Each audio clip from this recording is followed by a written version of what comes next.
In today's video, we're going to take a look at a setup that we had on the end of day update recently in the gold market. Okay, this is a 30-minute chart of the April gold.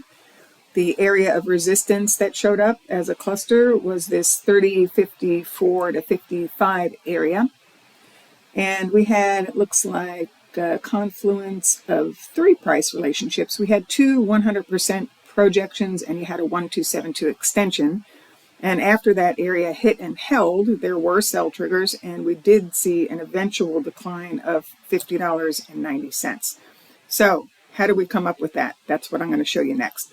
But if you like what I'm sharing, please like and share the channel.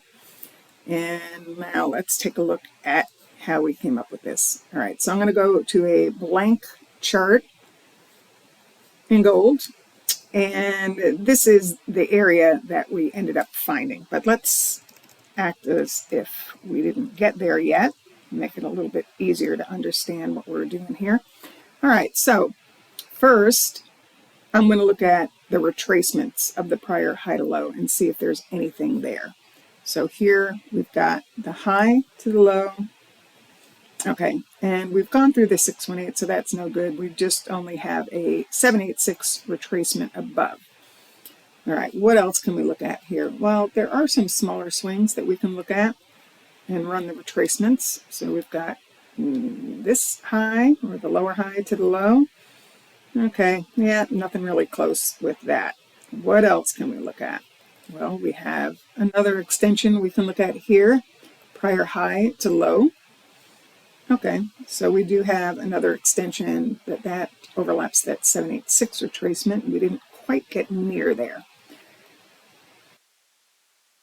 Okay, how about any other extensions? Well, we have this high to low that we can look at, and we have this high to low that we can look at. So let's draw those next.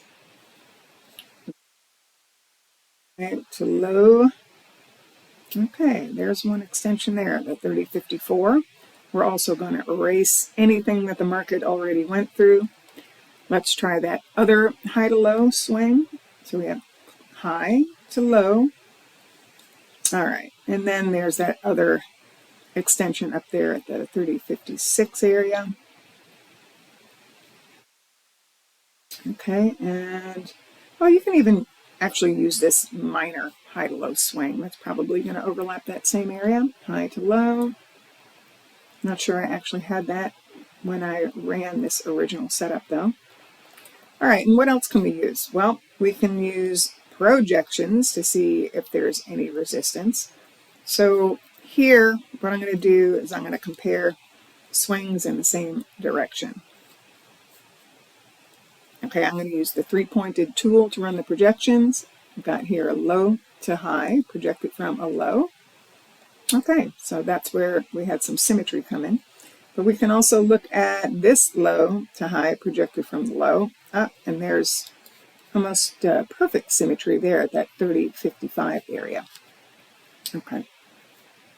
So is there anything else that we can use here? Here and see if maybe this swing, low to high, is similar to this one. So let's try that real quick. Low to high, projected from the low. Okay, so that comes in above. But bottom line, here is where you come up with the clusters by running all possible price relationships. And you can see that we had, well, let's go back to this one real quick. So I had 30.54, 62, yep, 30.54, 62, and then there was another extension that came in at the 30.56 area. Okay, so that's basically how you set it up. You run all possible retracements, extensions, and projections to come up with these price clusters. And sometimes they hold and trigger, sometimes they don't. But in this case, we did hit, we did hold, we did have a trigger, a sell trigger against the zone, and you have seen a pretty healthy decline. Hope that helps.